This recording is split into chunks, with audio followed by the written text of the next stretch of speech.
Management के खिलाफ बातें करना, 5 डिसिप्लिन का ना होना, 6 ऑर्गेनाइजेशन के सिक्योरिटी को शेयर करना, 7 कस्टमर फीडबैक ना देना, 8 टारगेट को अचीव ना करना, 9 एक दूसरे को कोऑपरेटिव ना करना, 10 मनमानी करना। तो आपने देखा कि ये जो बिजनेस लॉस क्यों होता है, आप बिजनेस लगाते हो, डे बाय डे आपका ग्राफ बढ़ने की जगह पर ग्राफ गिरता है, तो उसका क्या रीजन है? बोलो मैडम, क्या रीजन है? कि वैष्णवी क्या रीजन हो सकता है? Communication gap, excess leave, weakness of maintenance, management के खिलाफ बातें करना, डिसिप्लिन का ना होना, ऑर्गेनाइजेशन के सेक्रेसी को शेयर करना, कस्टमर फीडबैक ना देना, टारगेट को अचीव ना करना, एक दूसरे को कोऑपरेट ना करना, मनमानी करना। तो ये जो 10 जो रीजन है आपके बिजनेस को आगे बढ़ने नहीं देता है, ये 10 रीजन पे हम आप जरा डीपली बात कर लेंगे तो आपको भी क्लियर हो जाएगा।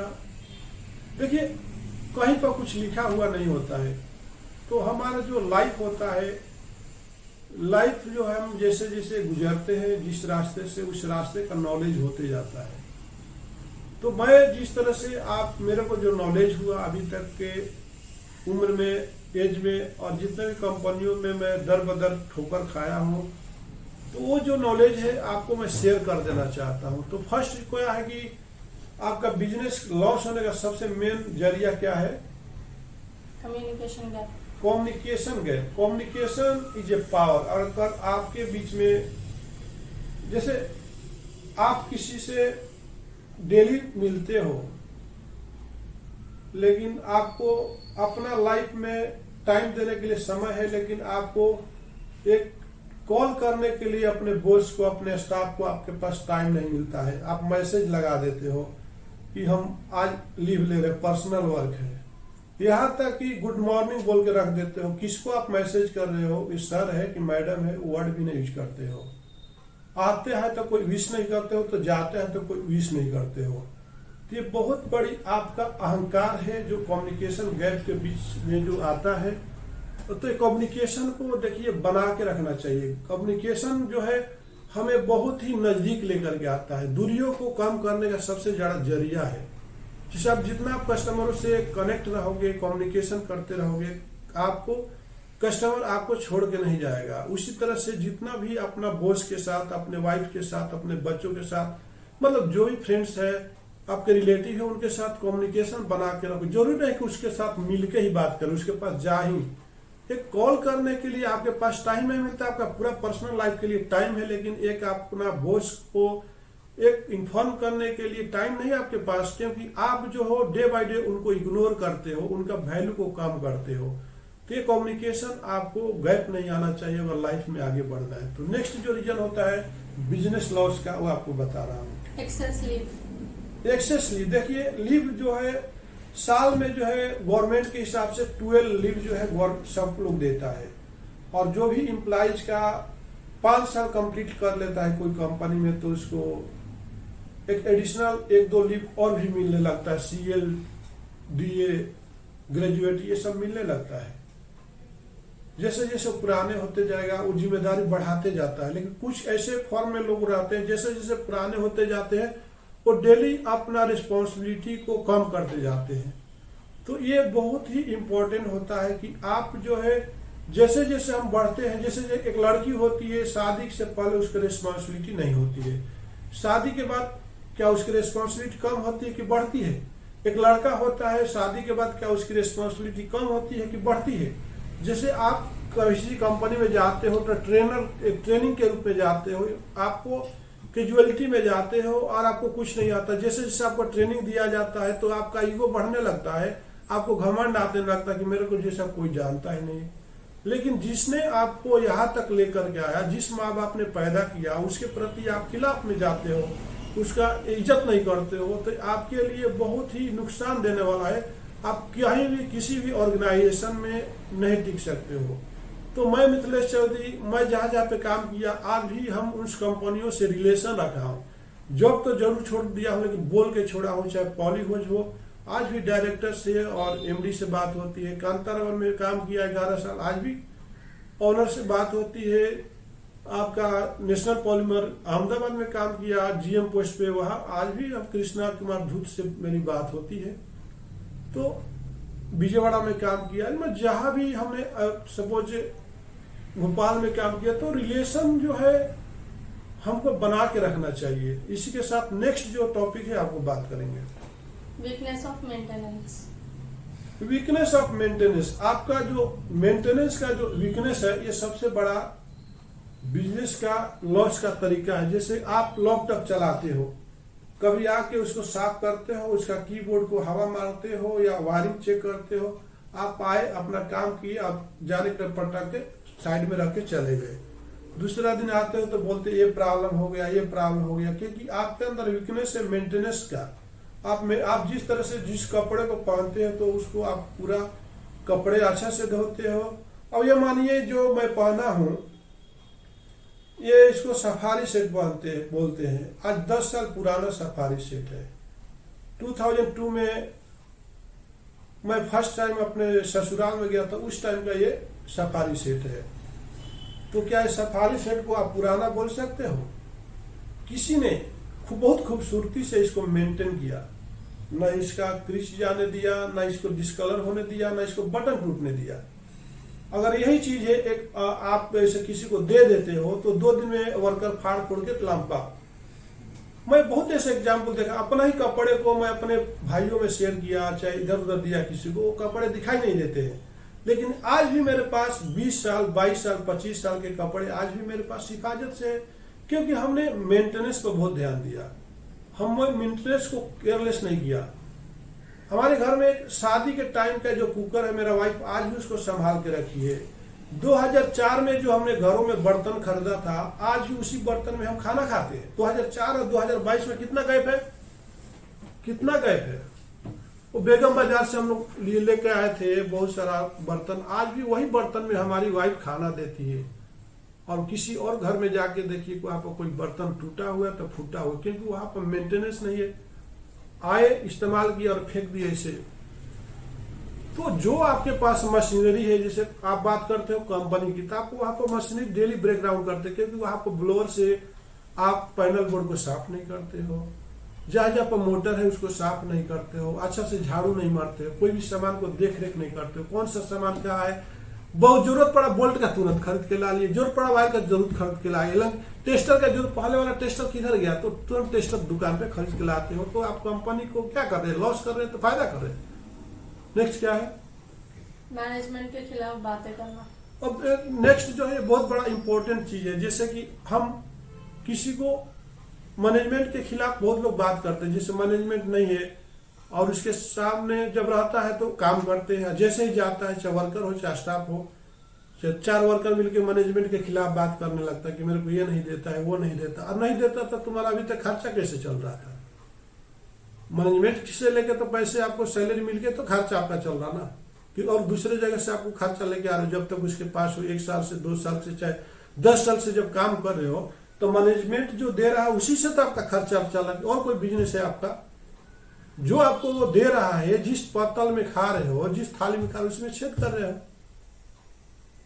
तो जैसे कि अगर किसी को अपना समझ के उसके सामने अपना प्रॉब्लम होता है मैनेजमेंट, अरे हम बहुत तकलीफ में, ऐसा नहीं होना चाहिए, वो पर्सन को थोड़ा समझाइए, वो अच्छा ट्रैक में जा रही है, आप गलत ट्रैक में जा रही है, तो वो जो होता है कुछ स्टाफ जो है उस और बढ़ा चढ़ा के उसको खिलाफ और बगावत करने को ऐसा सजेशन देने लगते हैं। तो मैनेजमेंट के खिलाफ बात करना मतलब कि आप अपने ही पैरों को कुल्हाड़ी मारते हैं। और कोई भी चीज आप अगर बोलते हो किसी के खिलाफ, तो आज नहीं तो कल किसी न किसी के थ्रू मालूम ही हो जाता है। तो बात करने का, कंप्लेन का 2 वे होता है। एक होता है कि पॉजिटिव वे होता है कि उसका पॉजिटिव में ले रहे हो कि नेगेटिव में ले रहे हो। कोई अगर मैनेजमेंट, आपका माँ बाप, आपके पेरेंट्स कोई कुछ बोलता है आपके खिलाफ, अब देखिए, आपका लड़की गलत करेगी तो डायरेक्ट लड़की को तो नहीं बोलेगी, डैडी उसका डैडी डायरेक्ट नहीं बोलेंगे, मम्मी को उसके बोलेंगे कि देखो मैडम आपके बच्ची को थोड़ा ये कर रही है, थोड़ा सा इसको ध्यान दीजिए। और लड़का भी गलती करेगा तो माँ बोलेगी, अरे सुन रहे जी आप जरा अपने लड़के पर ध्यान दीजिए, उसका शिकायत। तो ऐसा नहीं होना चाहिए कि हम मैनेजमेंट के खिलाफ ही जो चीज बातें की जाती है उसको 10 लोगों में शेयर कर दीजिए, ये सरासर गलत है। नेक्स्ट क्या है? डिसिप्लिन का ना होना। डिसिप्लिन जो है, अनुशासन ही देश को महान बनाता है। और दूसरा क्या रीजन है कि हमारा बिजनेस का गिरना, जैसे एक ऑपरेटर है, मान लीजिए उसका 9 बजे प्रोडक्शन चालू करना है तो 9 बजे तो मशीन चालू कर देना चाहिए ना। 9 बजे का मतलब होता है कि 9 बजे मशीन के पास जाएगा नहीं। 9 बजे का मशीन चालू का करना का मतलब है कि आप मान लीजिए कि ट्रेन जो है आपका 9 बजे ट्रेन खुलने वाली है, तो क्या जो ड्राइवर है ट्रेन में 9 बजे जाएगा बैठने के लिए, कि पहले से बैठ करके उसको पूरा चेक करके स्टार्ट करके देख लेगा? कि ये बताओ। तो हमारा क्या होता है, डिसिप्लिन का नहीं होना। तो ये सारी चीजें जो है, इसलिए हमारे देश में क्या हो रहा है, ट्रेनें लेट हो जा रही है कि हमारे देश में ही डिसिप्लिन नहीं है, तो पब्लिक में क्या डिसिप्लिन रही है। फ्लाइट लेट हो जाती है। परसों की बात है कि जो ट्रेन सुबह में 7 बजे आने वाली थी सऊदी अरबिया से, कुछ लोग हज के लिए गए थे, और वो आती है दूसरे दिन 8 बजे रात को, शाम को आती है, सुबह में आने वाली फ्लाइट। तो लोग आखिर डिसिप्लिन में काम कैसे कर रहे हैं? तो जब डिसिप्लिन में नहीं करते तो लोगों की कितनी नुकसान हो रही है। हमारा ही फैमिली बिहार से पटना दानापुर सिकंदराबाद एक्सप्रेस पकड़ी थी, ट्रेन आने वाली थी 7-8 बजे, आई 3:30 बजे। तो हम जितने भी लोग रिसीव करने के लिए गए थे, हम भी परेशान हुए, हमारा फैमिली भी परेशान हुआ। तो इसका जिम्मेदार कौन? रेलवे ही तो है, जहां पर कोई डिसिप्लिन नाम का कोई चीज नहीं है। और रेलवे भी क्या करेगा, अगर आप लेट जाते हो तो किसी ऑफिसर के थ्रू वो ड्राइवर आता है कि स्टाफ आता है, बोलता है कि ज्यादा बोलोगे तो मैं आपको देख लूंगा। तो ऑफिसर भी डर जाता है। उसी तरह से आप ऑर्गेनाइजेशन में भी होता है, अगर कुछ आप बोलते हो, किसी स्टाफ को समझाने की कोशिश करते हो, देखो ऐसा मत करो, ज्यादा लीव मत लो, थोड़ा बिजनेस में फोकस करो, ज्यादा पर्सनल बातें मत करो, ज्यादा फोकस करो, ज्यादा कम्युनिकेशन करो, तो उसको बोलता बोलो क्या करने का, जिस दिन नहीं आते उस दिन तो छुट्टी का पैसे काटते हो ना। ये तरीका कहाँ तक सही है?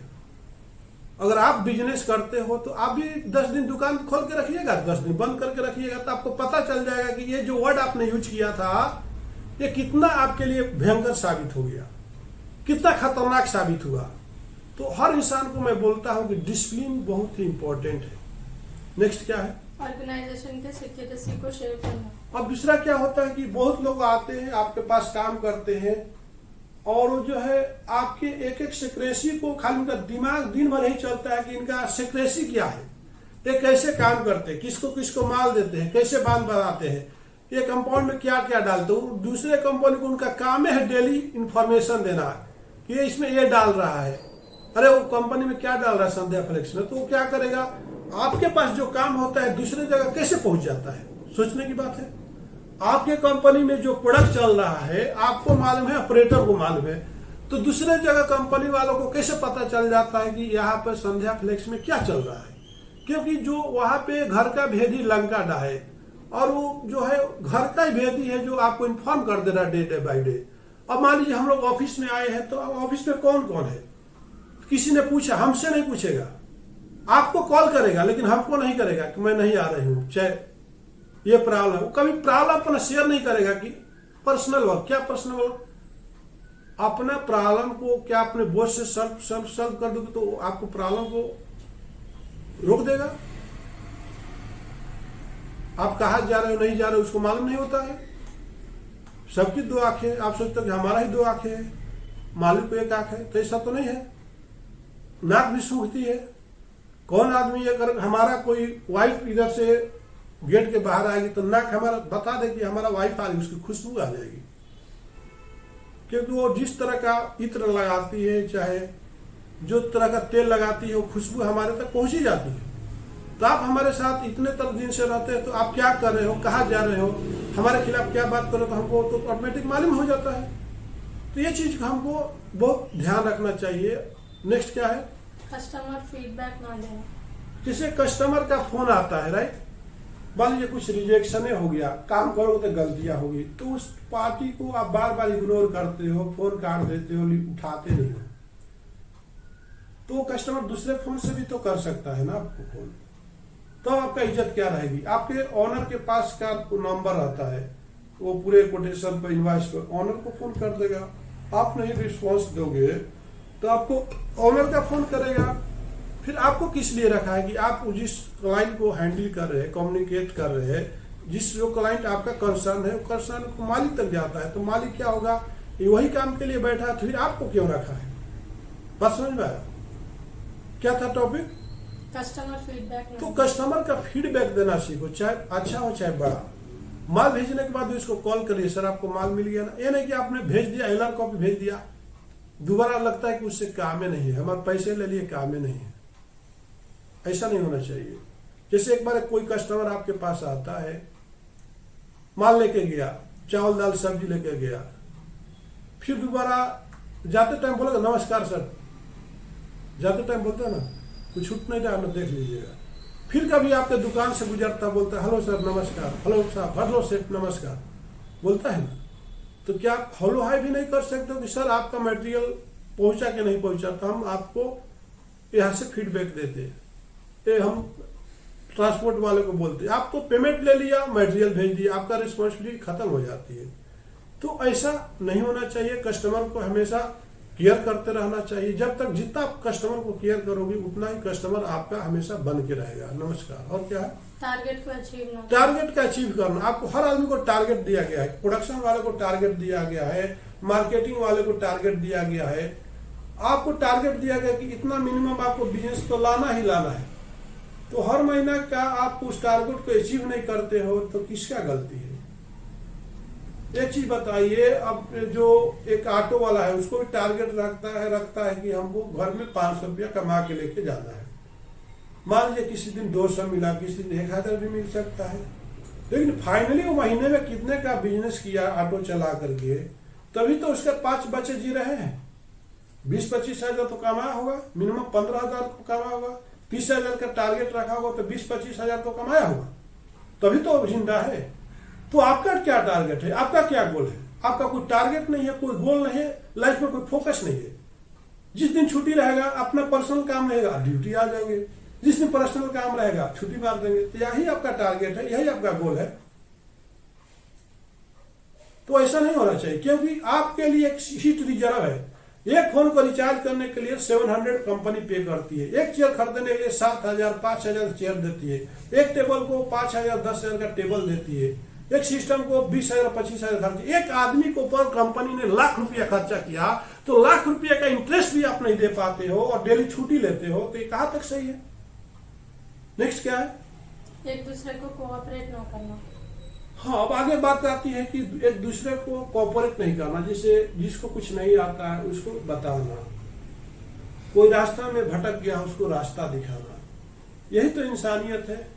एक ऑपरेटर है वो दूसरे को ऑपरेटर नहीं बने देने देता है, सोचता है कि मेरा वैल्यू कम हो जाएगा, सोचता क्या है कि मेरा वैल्यू कम हो जाएगा, लेकिन ये नहीं सोचता कि हम ऑपरेटर बने हैं, कल हमें इंचार्ज भी बन सकते हैं। अगर इसको हम समझा दिया है तो हम और भी दूसरा काम सीखेंगे तो हम वहां का इंचार्ज बन सकते हैं। आपको बता देना चाहो तो कांतर और प्राइवेट में एक कंपनी ऐसा है जहां पे हेल्पर से लोग मैनेजर के पोस्ट पर आज काम कर रहे हैं। उसी कंपनी में हेल्पर थे, मैनेजर के काम कर रहे हैं। मेरे टाइम में वो लोग ऑपरेटर थे, आज मैनेजर है। क्या वही ऑपरेटर अगर दूसरे को ऑपरेटर नहीं बनाया होता तो आज वो भी वही ऑपरेटर ही रहता, मैनेजर बनता। लेकिन कुछ हट करके कुछ काम दिखाया कंपनी को, तो कंपनी वालों को लगा कि नहीं, ये बंदा जो है ये ऑपरेटर के लायक नहीं है, इसका और पोस्ट बढ़ाया जाए। तो एक कोऑपरेट करना बहुत ही, जिसके अंदर कोऑपरेट नहीं है, कोऑपरेशन नहीं है, मोटिवेशन नहीं है, तो आदमी जो है एक जिंदा लाश की तरह है, उसका कोई कदर करने वाला नहीं है। नेक्स्ट क्या है? मनमानी करना। लास्ट जो टॉपिक है कि मनमानी करना। बेटे को बोलते हैं बेटा उधर नहीं जाना, लेकिन वो मनमानी करता है। स्टाफ को बोलते हैं भैया थोड़ा ध्यान दो, टाइम से आओ, फिर भी वो मनमानी करता है। बोला जाता है कि डेली आप पुराने कस्टमरों को 5 पुराने कस्टमरों को फोन करिए, उस टाइम निकाल के 5 जो है नए कस्टमर को सर्च कीजिए, तो 10 हो गए। बाकी आप जो इंक्वायरी आता है 5 कम से कम कोटेशन दीजिए, कुछ भी करके कोटेशन दीजिए, और तो आप ये 15 हो गया। तो 15 आपका कॉलिंग तो फिक्स हो गया और 15 मेल भी आपका फिक्स हो गया। तो महीने में कितना हो जाएगा? तो 15 या 45 400 जो है आपका कस्टमरों से 1.5 महीने में बात हो रही है।